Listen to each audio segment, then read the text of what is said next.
안녕하세요. 저는 한 식품회사를 경영하고 있는 40대 후반입니다. 한때는 그 식품회사에서 사직을 권고받았어요. 한마디로 잘렸죠. 억울함 속에 절망했던 순간들도 있었지만 지금은 그 회사를 책임지고 있으니까 인생 역전이 된 셈입니다.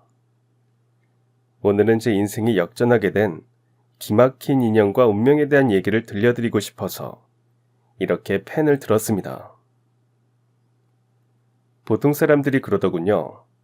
할머니 손에 자란 애들은 너무 오냐오냐 키워서 버릇이 없다고 말이죠. 그럴 수도 있어요. 우리 할머니만 해도 절 애지중지 기르셨으니까요. 하지만 그거 아세요? 할머니 손에 자란 아이들은 사랑을 듬뿍 받았기 때문에 남을 사랑할 줄 알고 늘 잘한다고 응원을 받고 컸기 때문에 잠깐의 시련도 잘 극복한다는 사실을요. 우리 할머니는 늘 절 그렇게 키우셨어요. 넘어지더라도 곧 일어서면 되는 것이고 지금 많이 아프면 나중에 반드시 웃는 날도 있다고 말씀하셨습니다. 그건 저에게 주신 가르침이기도 했지만 할머니 자신에게 던지는 위로이기도 했습니다. 사실 할머니는 사랑을 많이 받고 산 인생은 아니었어요. 이따금 할머니 사촌분들의 얘기를 들어보면 엄격한 아버지 밑에서 숨도 못 쉴 정도로 힘들게 자랐고 정해준 대로 시집을 가서도 자기 주장 한번 제대로 못 펼치고 살았다고 합니다. 그 시절 여자들의 인생을 굳이 언급하지 않아도 충분히 짐작이 가고 남아요. 아들을 못 낳는다는 이유로 쫓겨나다시피 한 뒤에는 어린 딸을 안고 또 힘겹게 사셨고요. 딸이라도 잘 살아주었더라면 할머니의 고단함도 조금 보상받았을 텐데 그 딸은 뜻하지 않게 임신을 하고 출산을 한 뒤 10년 만에 뒤늦은 결혼식을 했습니다. 우여곡절은 있었지만 밝은 미래를 꿈꾸면서 떠난 신혼여행길에서 딸과 사위는 모두 사고를 당해 목숨을 잃었답니다. 그 딸이 우리 엄마입니다. 딸 팔자는 엄마 닮는다고 하더니 자신의 박복한 팔자 때문에 딸을 잃었다고 할머니는 평생 가슴 아파하셨습니다. 제가 조금이라도 아프면 혹여 자신의 박복함이 손자에게까지 대물림될까봐 노심초사하셨고 제가 하는 일이 잘 풀리지 않으면 역시 자신의 팔자 때문에 그렇다고 자책하셨어요. 매해 부모님 제사를 손수 지내시면서도 항상 미안하다고 말씀하시면서 눈물을 글썽이셨습니다. 평생 우셨는데도 아직 마르지 않은 할머니의 눈물은 제 심장을 타고 흘러내렸어요. 그럴수록 전 할머니의 자책이 기우였음을 증명해 보이려고 더 열심히 공부했고 노력했습니다. 그래야 우리 할머니의 고단한 인생이 조금이라도 보상받을 수 있을 거라 생각했어요. 할머니는 꽤 부유한 집안에서 자랐다고 했습니다. 한때는 택시 20대가 넘는 운수회사 외동딸이셨대요. 외동딸이니까 사랑을 듬뿍 받았을 것 같지만 어머니가 일찍 돌아가시고 엄격한 아버지 손에 자라다 보니 항상 외로웠다고 하셨습니다. 학교에서도 친구가 별로 없었고 식모 아줌마나 집사 아저씨와 얘기하는 게 고작이었답니다. 하루는 아버지 몰래 펜팔을 했다가 들켜서 종아리가 시퍼렇게 멍이 들 정도로 맞았답니다. 항상 집에서는 소리나지 않게 걸어야 했고 밥을 먹을 때 쩝쩝거리며 먹거나 말을 해서도 안 되었답니다. 원래 아버지가 군인 출신이어서 더 엄격하셨대요. 하지만 엄마가 돌아가시고 홀로 딸을 키우다 보니 혹여 잘못될까 염려스러워 과잉보호한다고 친척들이 한마디씩 할 때도 아버지는 늘 단호하게 여자는 가두어서 길러야 한다고 말했답니다. 그런 아버지의 교육 방침은 할머니를 답답하게 만들었어요. 늘 일탈을 꿈꾸었지만 꿈만 꾸다 말았죠. 아버지는 두렵고 높은 산이었답니다. 그래서 거역하겠다는 생각은 단 한 번도 한 적이 없었대요. 어느 날 대학 입시를 앞두고 아버지는 과외 선생님을 붙여주었답니다. 명문대생이었는데 지인의 추천으로 할머니를 가르치게 되었죠. 서글서글하지만 다정하고 부드러운 성격이 아버지와는 너무 딴판이어서 할머니는 세상에 이런 남자도 있구나 생각했답니다. 그때까지 남자라고는 엄격하고 무서운 아버지와 늘 굽실대는 집사 아저씨, 학교에서 만나는 남자 선생님이 다였기에 할머니에게 그 명문대생은 신선한 충격이었대요. 집안 형편이 어려워서 과외 선생님을 하게 되었다는 그 사람과 눈이라도 마주치면 할머니는 가슴이 뛰고 얼굴이 달아올랐답니다. 그게 첫사랑이었어요. 과외쌤에게 잘 보이기 위해 공부를 열심히 했고 일주일에 2번 과외 날이 되면 수십 번도 더 거울을 보면서 자기 모습을 점검했대요. 성적이 오르니까 아버지도 흡족해 하셨고 과외쌤을 더 신뢰하셨죠. 가끔 과외쌤은 책상에만 앉아있는다고 공부를 잘하는 건 아니라면서 할머니를 데리고 근처로 산책을 가기도 했답니다. 물론 아버지 허락을 받았죠. 늘 엄격한 아버지였지만 명문대생 과외쌤 말이라면 다 들어주었습니다. 사실 할머니는 그림이나 패션 이런 데 관심이 많았대요. 하지만 아버지는 법대에 가서 검사가 되라고 하셨죠. 옥님아, 인생은 아버지가 대신 살아주는 게 아니야. 네가 하고 싶은 걸 하고 살아야 나중에 후회 안 하게 돼. 그건 아버지 뜻을 거역하는 게 아니야. 네 인생을 네가 선택하는 거지. 그러니까 너무 두려워하지 마. 꼭 법대 간다고 성공한 인생을 살지 않아. 성공한 인생보다 행복한 인생을 살아. 난 네가 그랬으면 좋겠다. 그럼 쌤은 지금 행복한 인생을 살고 있어요? 적어도 난 내가 선택한 대로 살아가니까 그런 셈이지. 행복하다는 건 감정이니까 그런 감정을 느끼는 건 아마도 결과가 아니라 과정일 거야. 살아가는 과정에서 행복하면 결과가 실패해도 난 괜찮다고 생각하거든. 할머니는 성공만 외치는 아버지보다 행복을 얘기해주는 과외쌤이 너무 좋았답니다. 결론은 실패해도 살아가는 과정에 행복하면 된다는 그 말이 할머니에게 큰 위로와 응원이 되었대요. 날마다 점점 더 과외쌤이 좋아졌고 어느새 사랑한다고 느끼게 되었을 때는 이 사람 아니면 죽을 것 같다는 생각도 들었답니다.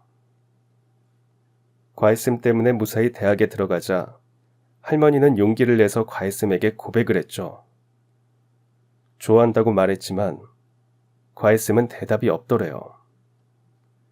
할머니는 실망했죠. 분명 과외쌤도 자신을 좋아하는 느낌이었는데 혼자서 북치고 장구친 것 같아서 민망하고 서럽고 그랬답니다. 첫사랑은 안 이뤄진다는 친구의 말을 들으니까 더욱 서름이 북받쳤죠. 나름 지고지순한 마음이었는데 무시당한 것 같다는 생각도 들었답니다. 하루는 못 먹는 술을 마시고 과외쌤 집 앞에서 기다렸죠. 공부를 하고 늦게 돌아오던 과외쌤은 뜻밖의 할머니를 보고는 놀란 듯 했지만 이내 담담히 대하더랍니다. 왜 제가 싫어요? 오늘은 그 이유를 꼭 들어야겠어요. 난 너 싫다고 말한 적 없는데? 그럼 왜 좋다고 고백했는데 아무런 말이 없어요? 쌤, 그렇게 무책임한 사람이었어요? 제 마음을 마구 헤집어 놓고 이제 와서 모른 척하면 전 어쩌라고 그래요? 네? 책임지세요. 난 너하고 안 어울려. 뭐요? 그게 이유예요? 난 가난한 대학생이야. 홀로 대신 어머니도 모셔야 하고. 난 대학도 졸업해야 하고 군대도 가야 하고 앞으로 감당해야 할 일이 너무 많아. 같이 감당하자고요. 지금은 그런 마음이겠지만 나중에 후회하게 될 거야. 그러니까 어서 가. 아버지께 야단 듣지 말고. 후회를 해도 제가 해요. 이제 아버지 안 무서워요. 쌤이 그랬잖아요. 자기 인생은 자기가 선택하라고요. 할머니는 술주정을 부리다 술기운에 그만 잠이 들었고 과외쌤이 할머니를 업고 집에까지 바래다 주었답니다. 그날 아버지는 과외쌤이 할머니를 어떻게 한 줄 알고는 눈이 뒤집혔대요. 과외쌤의 뺨을 때리고 벽에 걸어둔 목검을 꺼내서 후려쳤답니다. 사람 죽는다고 집사 아저씨가 말리지 않았다면 아마도 그날 과외쌤은 잘못됐을지도 몰랐대요. 피멍이 들어 병원에 입원까지 한 과외쌤에게 집사 아저씨가 아버지의 말을 전했죠. 만약 다시 할머니를 부추기거나 할머니와 함께 무슨 일을 저지르면 세상 구경 못하게 될 거라고 협박을 했답니다. 그리고 병원비와 돈을 봉투에 담아주었대요. 먹고 떨어지라는 거였죠. 그 사실을 알게 된 할머니는 과외쌤이 너무 걱정돼서 필사적으로 집에서 탈출했답니다. 과외쌤을 찾아가서 도망가자고 애원했고요. 잠시 망설이던 과외쌤은 그렇게 할머니와 야반도주를 했습니다. 그땐 이판사판이었답니다. 홀로 계신 어머니가 마음에 걸렸지만 과외쌤은 할머니 손을 잡았대요. 하지만 멀리 못 가서 둘은 잡혔답니다. 아버지 앞에 끌려갔죠. 아버지는 할머니가 보는 앞에서 과외쌤을 무참히 짓밟았답니다. 과외쌤은 아무 잘못이 없다고 아버지에게 매달리며 울던 할머니는 결국 헤어지겠다고 얘기했답니다. 할머니는 자기 때문에 과외쌤이 잘못될까 무섭고 두려워서 마음을 접기로 했죠. 할머니의 시린 첫사랑 얘기는 할머니 입을 통해서 들은 건 아니에요. 친척분들에게 간간히 들었다가 제가 조금씩 조각을 맞춰본 겁니다. 한편의 영화 같기도 했고 이룰 수 없는 사랑의 주인공들 같아서 마음이 아팠던 기억이 납니다. 그렇게 한 사람에게 모든 것을 다 주었기에 할머니는 다시 누군가를 진심으로 사랑할 수 없었을지도 모릅니다. 과외쌤과 헤어지고 집안끼리 정해준 대로 결혼을 했죠. 그 지역에서는 유지였대요. 할머니 집안도 나름 부자였지만 그보다는 더 부자였고 국회의원도 나온 집안이었답니다. 할머니는 그렇게 집안에 대한 자부심으로 똘똘 뭉친 홀시어머니와 일본 유학까지 다녀왔지만 특별한 직업 없이 놀고 먹는 남편을 모시며 살았답니다.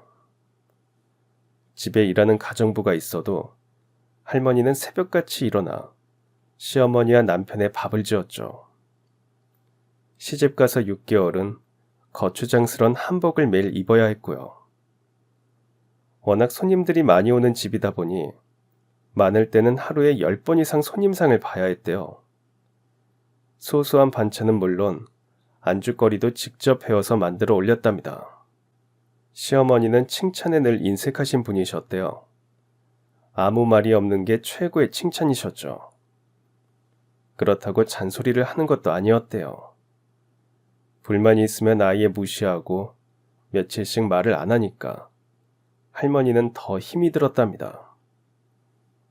말을 해야 무엇이 잘못되었는지 알고 고칠 텐데 도통 입을 다물고 있으니까 혼자서 잘못된 곳을 찾아내는 게 어려웠죠. 그렇다고 남편이 다정하게 할머니를 대해주는 것도 아니었답니다. 늘 문학을 하는 사람들과 어울려 다니면서 밤늦게까지 술을 마시다 외박하는 일이 잦았대요. 가끔은 무슨 영화를 찍겠다고 밤새 시나리오를 쓰다 새벽에 잠이 들었고 하루 종일 잠만 자다가 밤이 되면 나가기도 했답니다. 남편 얼굴 볼 일이 없었답니다. 시어머니는 왜 애가 안 들어서냐고 닥달이셨지만 할머니는 아무 말도 못한 채 혼자 소가리를 했죠. 그러다 결혼 3년 만에 임신을 했는데 시어머니가 태몽을 꾸셨답니다. 탐스러운 목련이 가득 피어있는 숲길을 걸었다고 하더랍니다. 하지만 꽃 태몽은 딸이라며 시어머니는 좋아하지도 않으셨대요. 출산을 했는데 딸이었죠. 아들이 아니니까 딸은 찬밥 취급을 받았습니다. 남편도 건성으로 아이 얼굴 한번 쳐다보고는 바쁘다며 며칠씩 집에 들어오지 않았죠. 딸은 자기 처지를 알았는지 잘 울지도 않더래요. 오히려 서러워서 온 건 할머니였죠. 자신도 이 집에서 환영받지 못하는 존재인데 딸마저 그런 것 같아서 마음이 참 아팠답니다. 그러던 어느 날 애 우는 소리에 깜짝 놀라 나가보니 남편이 웬 여자를 데리고 들어왔는데 그 여자의 손에 갓난아이가 안겨 있었대요. 시어머니는 버선발로 달려나가서 여자를 맞았죠. 드디어 대를 이을 귀한 아들을 보게 되었다고 좋아하면서 여자를 안방으로 데리고 들어갔답니다. 아들을 안고 나타난 남편의 첩은 본처였던 할머니를 밀어내고 시어머니의 사랑을 한몸에 받았답니다. 시어머니는 첩이 몸조리를 할 수 있도록 안방까지 내주었죠. 딸을 낳았다고 사람 취급도 안 하던 시어머니와 남편의 모습을 보면서 할머니는 절망했고 딸에게 너무 미안해서 울음을 삼켰답니다. 첩에게 먹일 미역국을 끓이는 것도, 첩의 속옷과 첩 아들의 똥기저귀를 빠는 것도 모두 할머니 차지가 되었습니다. 시어머니는 일부러 가정부를 내보내고 모든 집안일을 할머니에게 시키셨죠. 대를 잇지 못한 며느리는 조강지처라고 해도 소용없다는 뜻이답니다. 대놓고 나가라고는 말은 못하니까 그런 식으로 할머니를 압박했답니다. 그 무렵 할머니 친정이 망했답니다. 운수회사가 부도가 났대요. 아버지는 빚쟁이에게 쫓겨 소식을 알 수 없었고 모든 재산은 이미 다른 사람 손에 넘어가 버렸죠. 그 사실을 안 시어머니는 더 노골적으로 할머니를 구박했고요. 더 이상 참고 사는 건 무의미하다고 생각한 할머니가 먼저 남편에게 이혼을 요구했습니다. 남편은 기다렸다는 듯이 이혼을 해주었죠. 위자료 한 푼 받지 못한 채 어린 딸을 데리고 그 집을 떠나올 때 하염없이 흐르던 눈물을 할머니는 가슴 깊이 한처럼 박아두셨답니다. 두고 보란 듯이 잘 살아내고 딸도 잘 키우겠다고 결심하셨죠. 그런데 내 팔자가 박복해서 나하고 엮이면 다 죽거나 거덜이 났어. 우리 아버지도, 네 엄마도, 네 아버지도.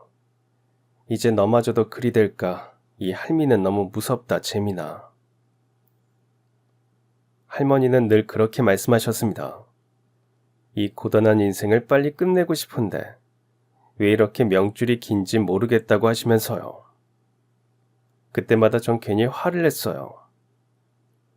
할머니, 제발 그런 말 좀 하지 마세요.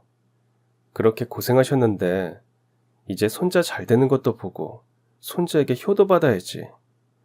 그때까지 무조건 사셔야 해요. 그렇게 할머니를 안아드릴 때마다 전 속으로 울음을 삼켰습니다. 해마다 할머니는 조금씩 작아지는 것 같았어요.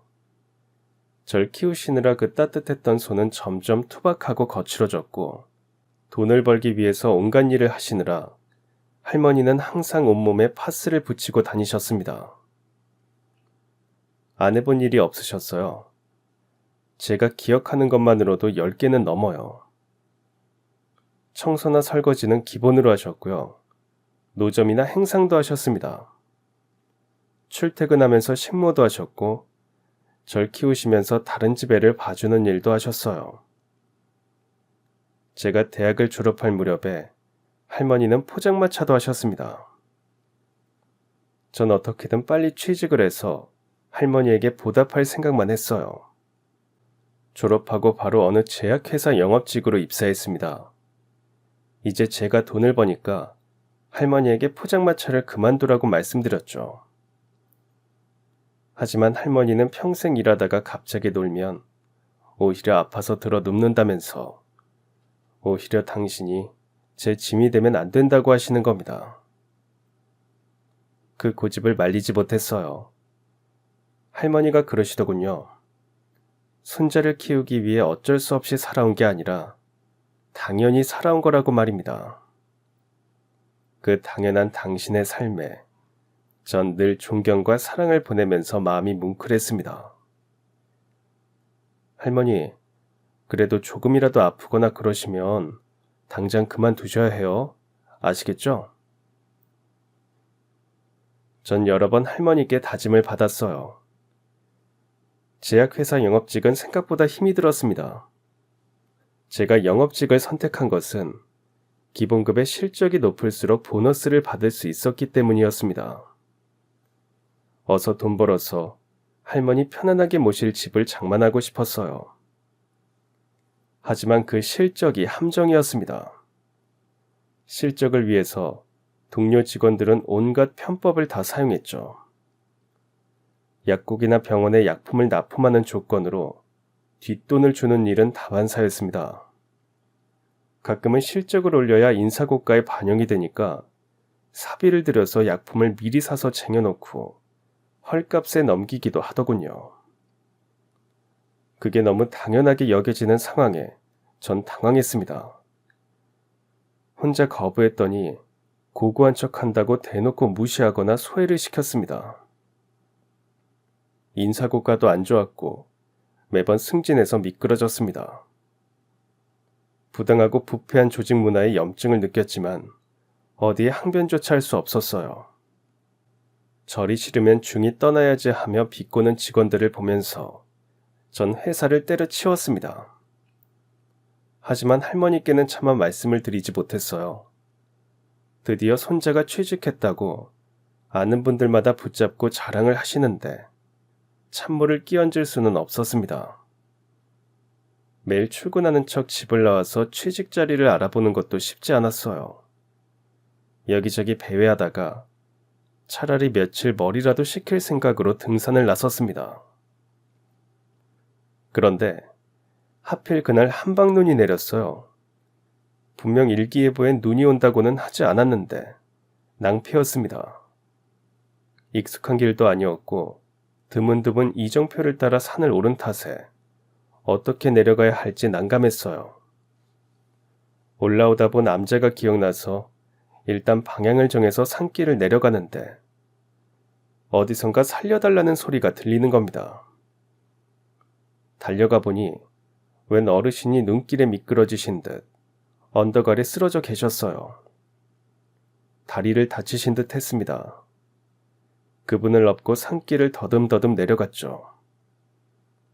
한치 앞도 보이지 않는 눈바람 속의 숲길을 헤매다가 겨우 암자를 발견하고 들어갔습니다.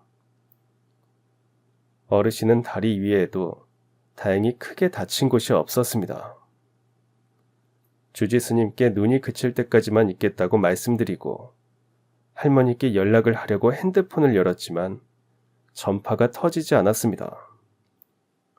할머니가 걱정하실 것 같아서 불안했는데 암자 안에 일반 전화가 있다고 하더군요.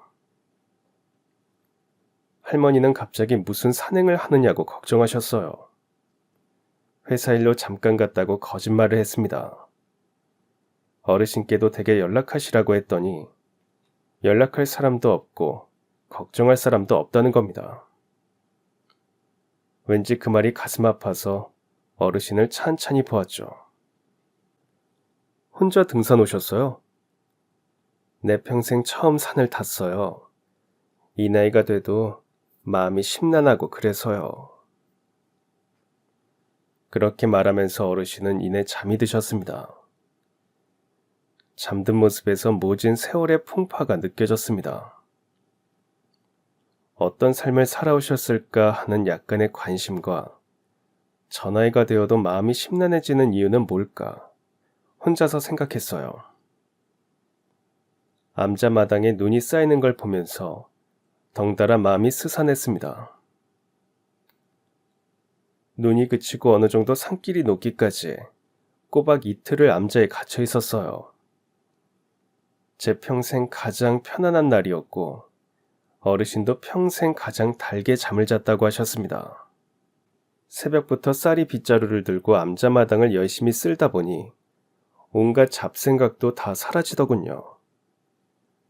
암자에서 준 밥과 국과 김치뿐인 밥상도 세상에서 가장 맛있었습니다.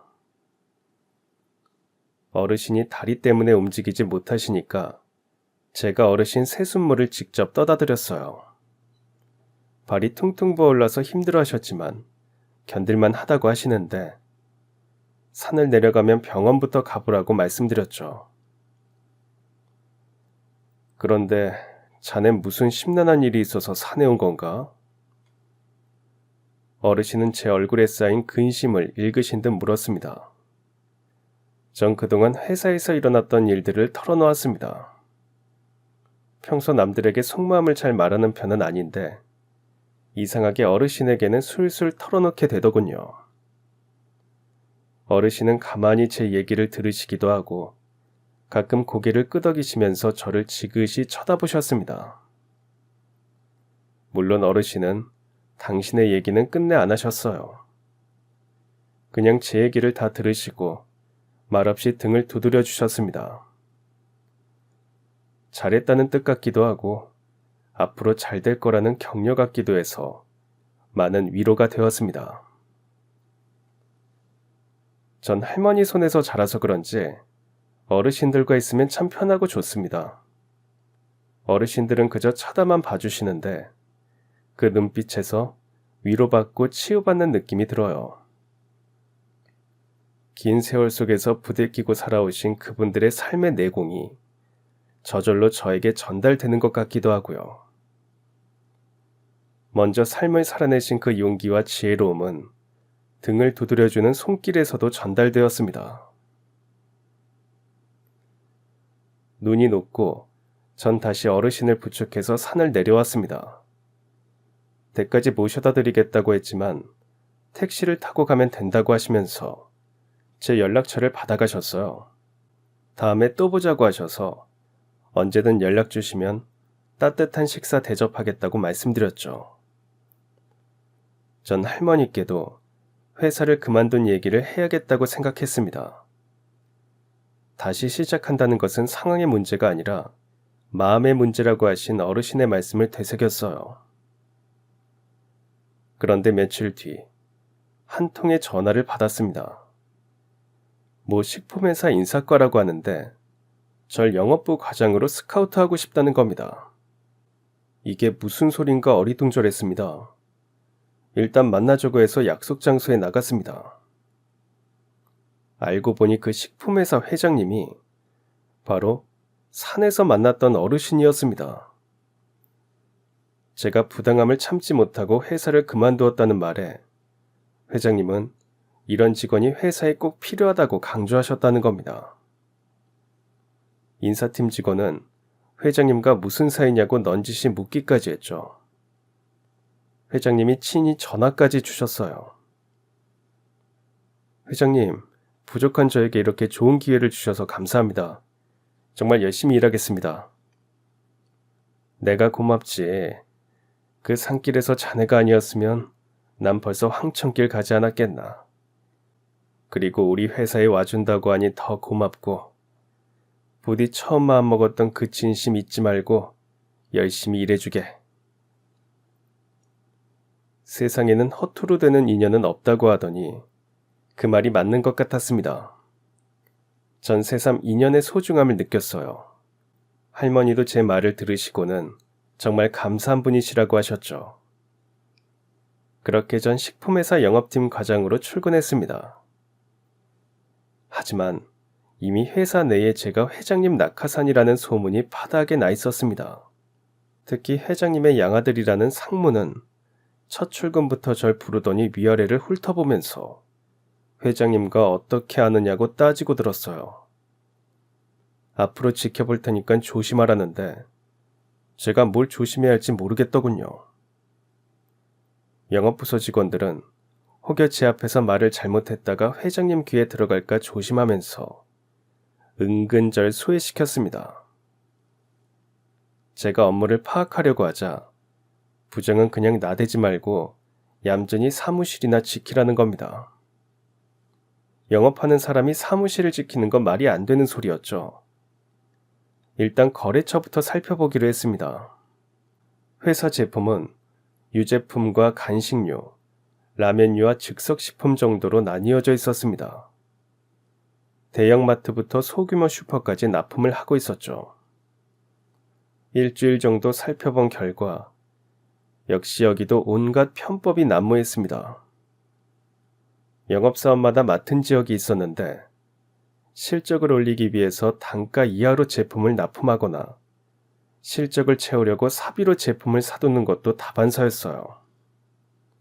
심지어 신제품 홍보 행사 때는 마트나 슈퍼에서 좋은 자리를 선점하기 위해 책임자에게 돈을 주는 것은 물론 온갖 심부름도 다 했습니다.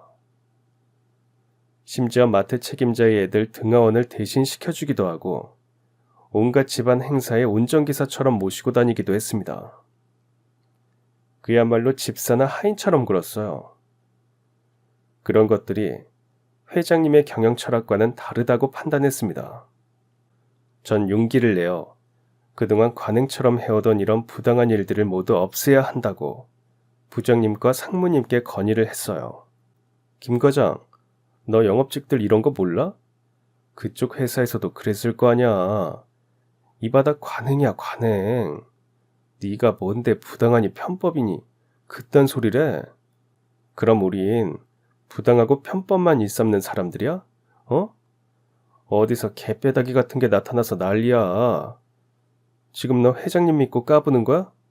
낙하산 주제에 봐줬더니 이게 어디서 천지분간도 못하고 말이야. 오늘부터 외근 나가지 말고 전화나 받아. 영업직은 회사의 최일선에서 뛰는 행동대장들이었고 회사의 매출에 절대적으로 기여하는 공신들입니다. 그들의 발끝에서 회사의 운명이 왔다 갔다 하기도 합니다. 그리고 모든 영업직들이 다 그렇게 부당한 일을 하거나 편법을 쓰는 것도 아니고요. 그런데 이 회사의 관행 앞에서 전 또 한 번 좌절을 느꼈습니다. 그때 회장님은 해외 생산 공장을 시찰하러 출장 중이셨어요. 회장님이 비운 사이 양아들 상무가 회사 일을 좌지우지하고 있었는데 영업팀 부장과 짜고는 뭔가 일을 꾸미는 것 같았습니다. 하지만 제가 더 이상 항변할 수도 없었고 혼자서 관행을 바꾼다는 건 거의 불가능했어요. 부장은 날마다 그만두라고 종용했어요. 오늘도 출근했냐고 조롱 섞인 말투로 언제 그만둘 거냐고 물었습니다. 전 이대로 물러날 수 없다고 생각하고 버텼습니다. 회장님이 절 이 자리에 앉히셨을 때는 뭔가 기대하시는 게 있다고 믿었어요. 하지만 상무까지 절 불러서는 회장님 오시기 전에 그만두면 퇴직금의 1년치 월급을 더 얹어서 주겠다고 회유까지 했어요.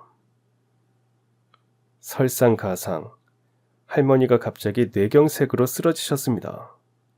왼쪽 몸이 마비가 되면서 반신불수가 되셨어요.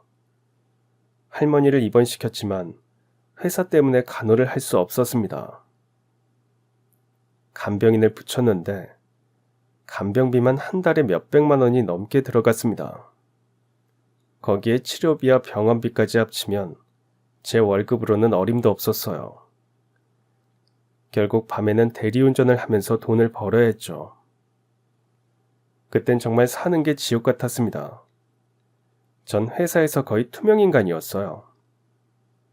정신적인 스트레스가 장난이 아니었지만 전 회장님이 오시면 이 모든 상황이 정리될 거라고 믿었습니다. 하지만 회장님의 귀국이 계속 늦어졌습니다. 해외 생산 라인에 문제가 생겼다고 하더군요. 결국 전 생각다 못해서 회사 감사팀에 진상조사를 요구했습니다. 하지만 이미 상무에게 포섭된 감사팀은 제 요구를 묵살했습니다. 상무가 이제 곧 사장이 될 거라는 소문이 파다했는데 누가 감히 상무의 눈밖에 날 짓을 하겠어요. 영업팀 부장이나 직원들도 상무와 짜고 뇌물을 받고 편의를 봐주는 게 하루 이틀이 아닌 듯 했죠. 전 결국 회사에서 잘리다시피 사직을 당했습니다. 퇴직금이라도 받아야 할머니 병원비를 낼 수 있었으니까요. 하지만 그날 할머니는 돌아가셨습니다. 또 회사를 그만두었다고 하면 걱정하실 게 뻔하니까 잠시 휴직하고 할머니 병간호를 하겠다고 둘러댈 작정이었어요. 제가 거짓말을 잘 못해서 금방 탄로가 날 것 같아 혼자 연습도 했죠.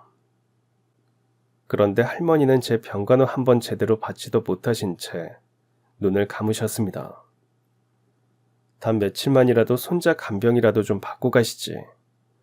도대체 이게 말이 되냐고 할머니를 부둥켜 안고 울었지만 할머니는 아무런 말씀이 없으셨어요.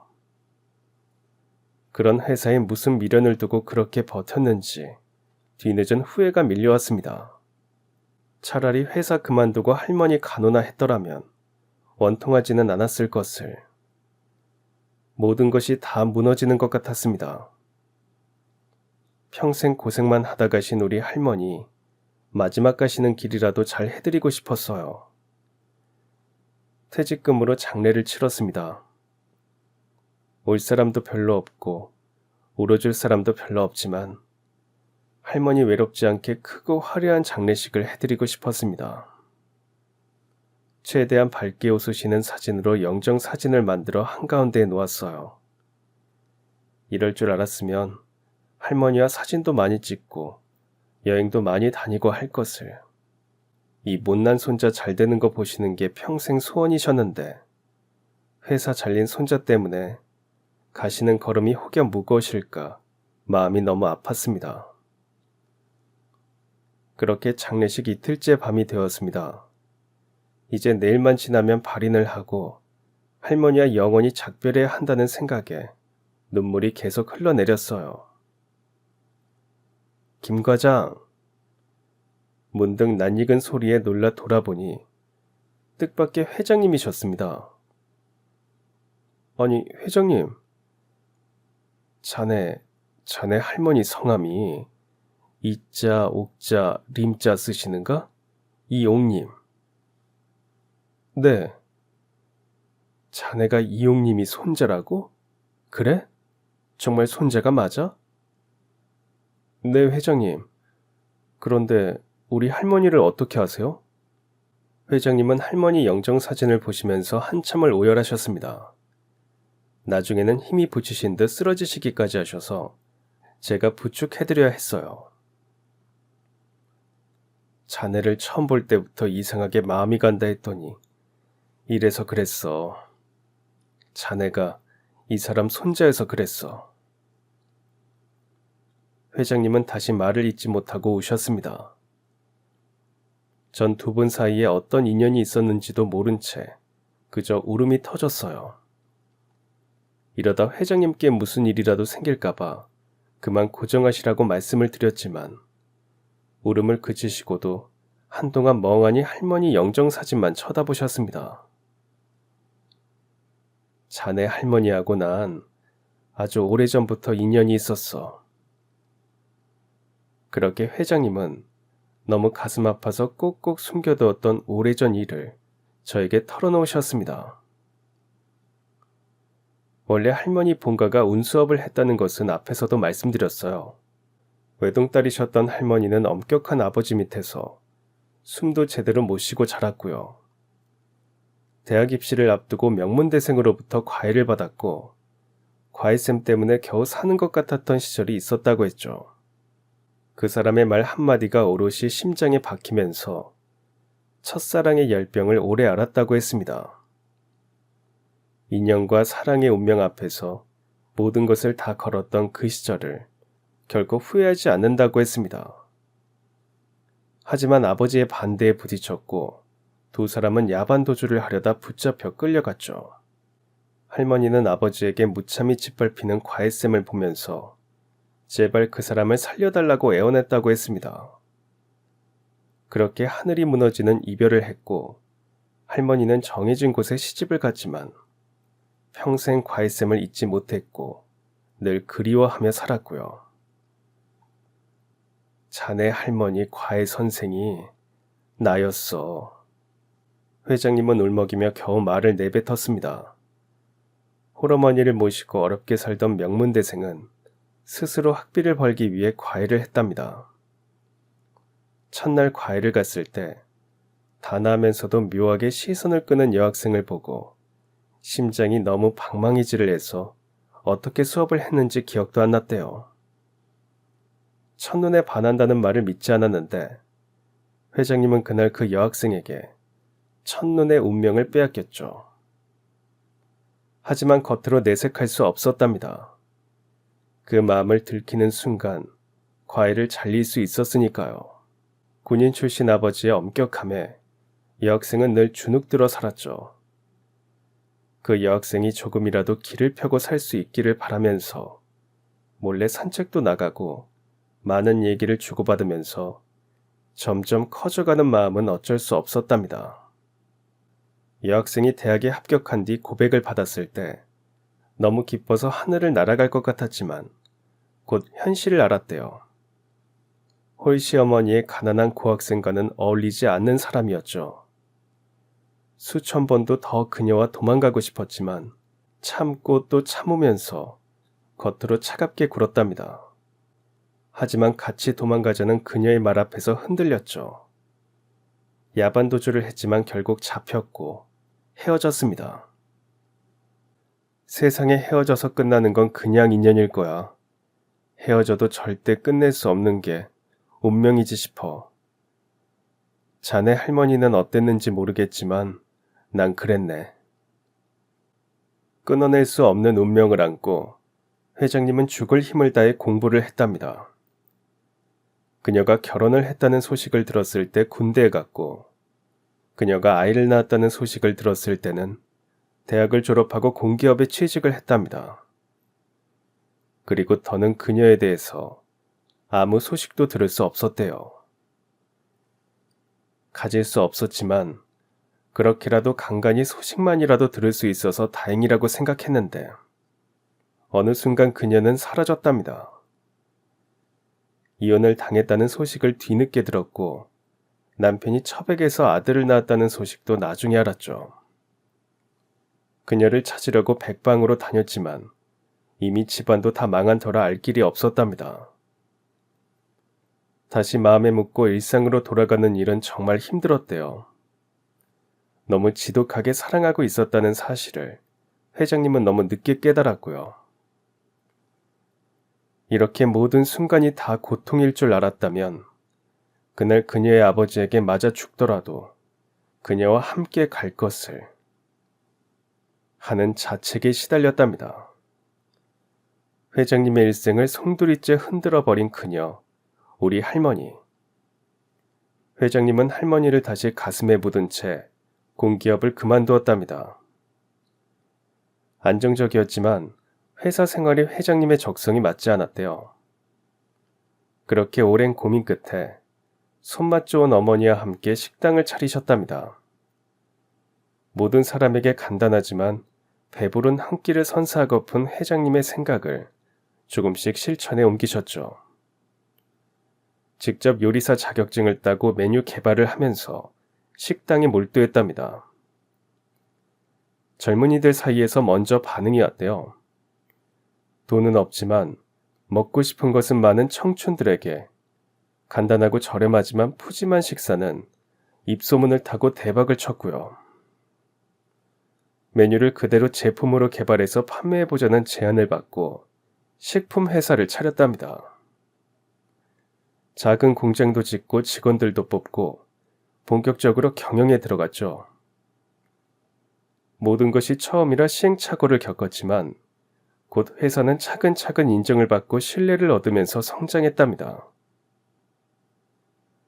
그러던 어느 날이었대요.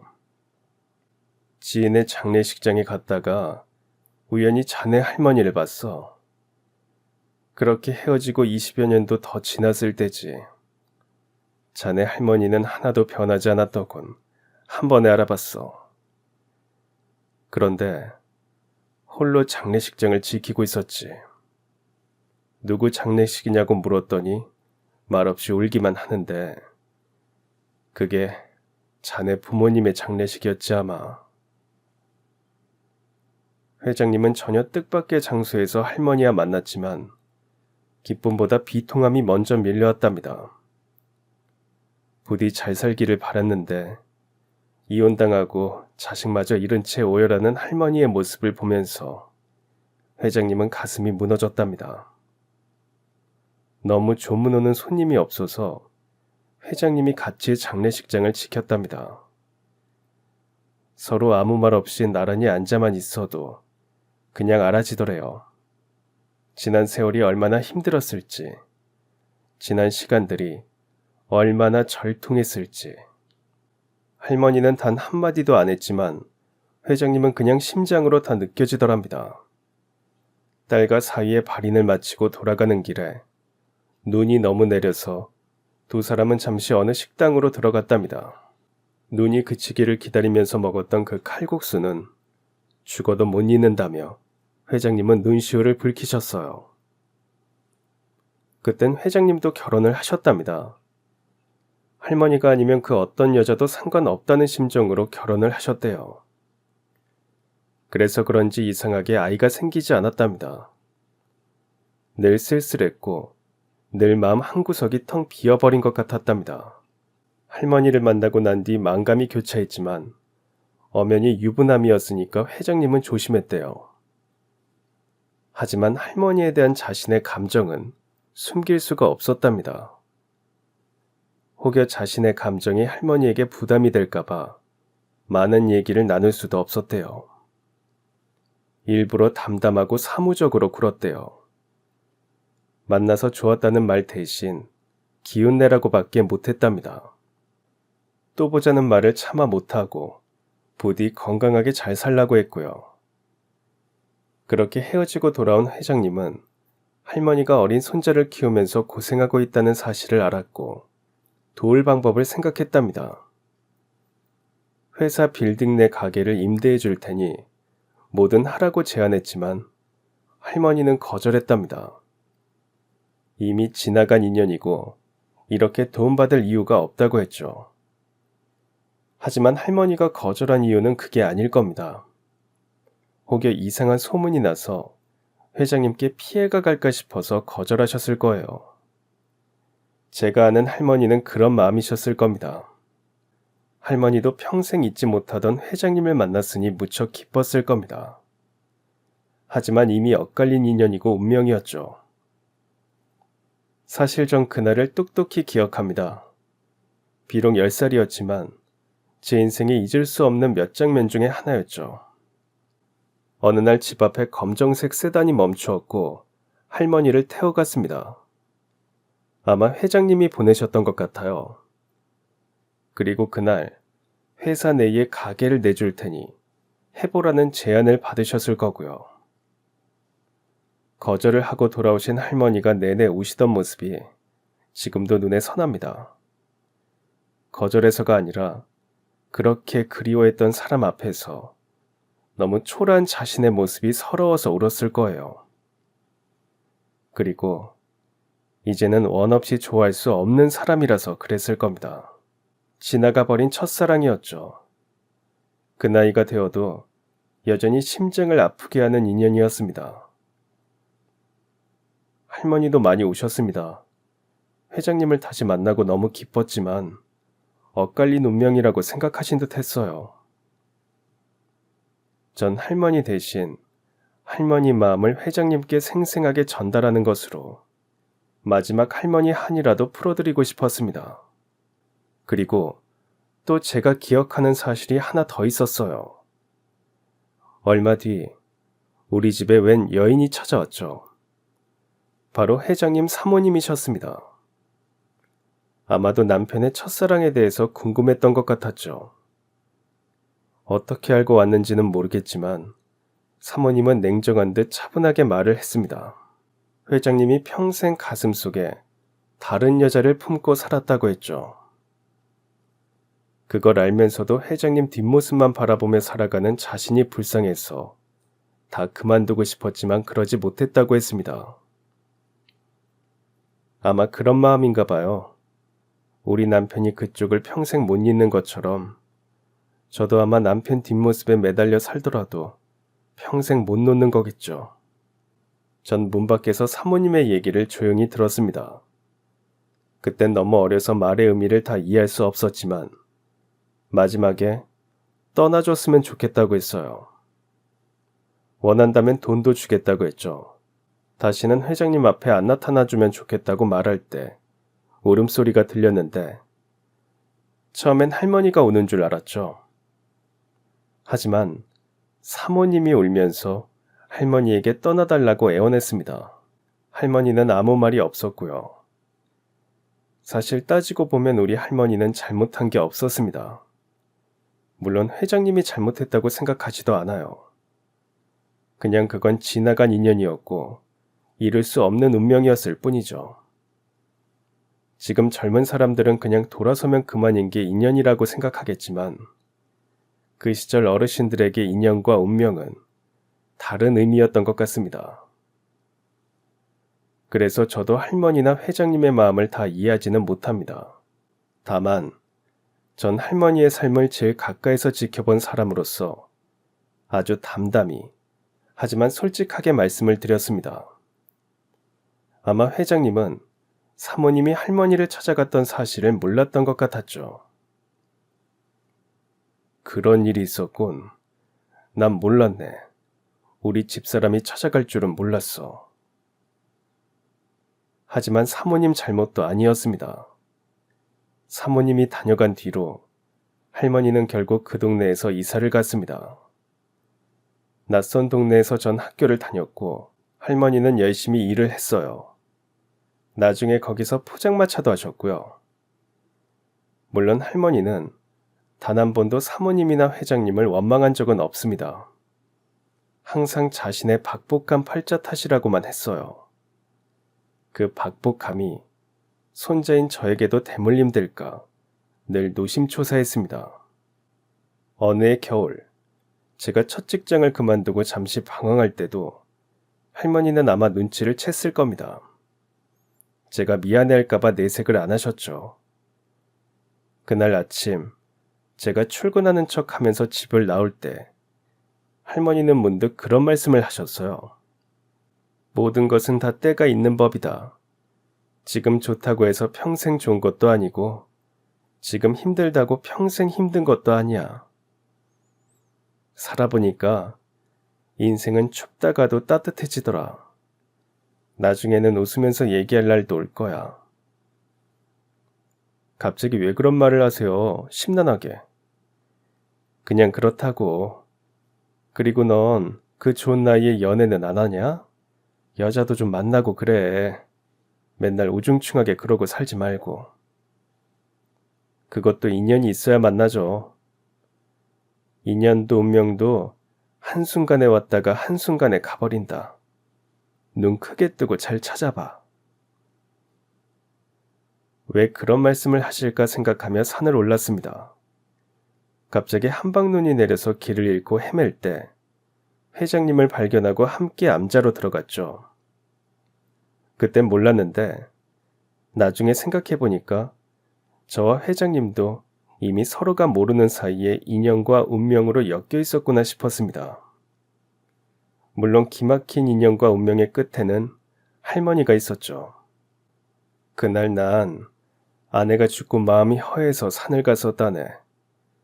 평생 아내를 쓸쓸하게 만들었지. 평생 마음 한 자리 주지 못했어. 보내고 나니까 후회도 밀려들고 미안하고 그렇더군. 날 얼마나 원망했을까 싶어서 갈피를 잡지 못했지. 그래서 그런지 우리 둘 사이엔 아이도 없었어.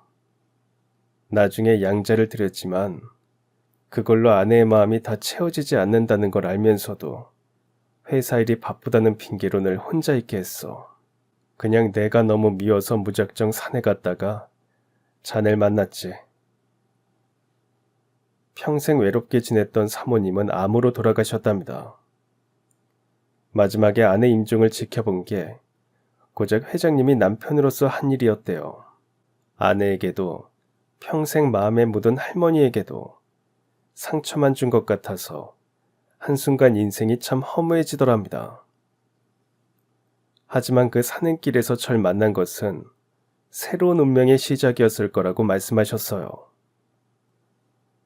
그래도 내가 자네 할머니 마지막 가는 길은 배웅할 수 있어서 얼마나 다행인지 모르네.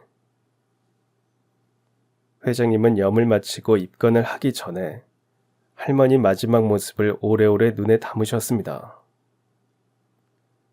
이제 편안히 잘 가게 이번 생에서 겪었던 모든 고통은 다 떨치고 그저 헐헐 가게. 훗날 거기서 혹시 만나면 우리 좋은 친구 하세. 잘 가시게, 옥님아. 할머니 이름을 부르시며 고개를 떨구시던 회장님 모습을 보면서 많은 생각이 들었습니다. 인연이 얼만큼 쌓이면 운명이 될까요? 그 운명이 얼만큼 깊어야 평생 가슴에 새기게 될까요? 전 아직 잘 모르겠어요. 돌아오는 길에 눈이 내렸습니다. 우리 할머니 가시는 길에 하얀 눈꽃송이가 배웅을 해주네요. 잘 가시겠죠. 그렇게 할머니 장례식을 마치고 전 다시 회사로 복귀했습니다. 회장님은 그동안 일어났던 모든 일들을 알게 되셨고 영업팀의 조직적인 편법과 부패한 문화를 뿌리 뽑기 위해서 절 영업팀의 새로운 부장으로 발령을 내셨습니다. 회사 차원으로 영업팀의 쇄신이 필요하다고 하셨고 모두 사직을 권고했지만 제가 회장님께 부탁을 드렸습니다. 직원들도 정말 하고 싶어서 그렇게 편법을 저지른 건 아닐 거라고 생각했습니다. 위에서 시키니까 어쩔 수 없이 했을 것이고 먹고 살려니까 조직 문화를 따를 수밖에 없었을 겁니다. 제가 책임지고 영업팀을 쇄신하겠다고 했어요. 부장은 미안하다고 저에게 사과를 했습니다. 부장은 해고 대신 지방으로 좌천되었고 나머지 직원들은 제가 새롭게 교육시키고 교화시키면서 관행을 완전히 바꾸었습니다. 그리고 양아들 상무는 공금 횡령한 사실까지 드러나면서 해고되었고 경찰 조사를 받았어요. 물론 파양도 되었습니다. 그렇게 10년이 흘렀습니다. 그동안 전 회장님의 수양아들이 되었습니다.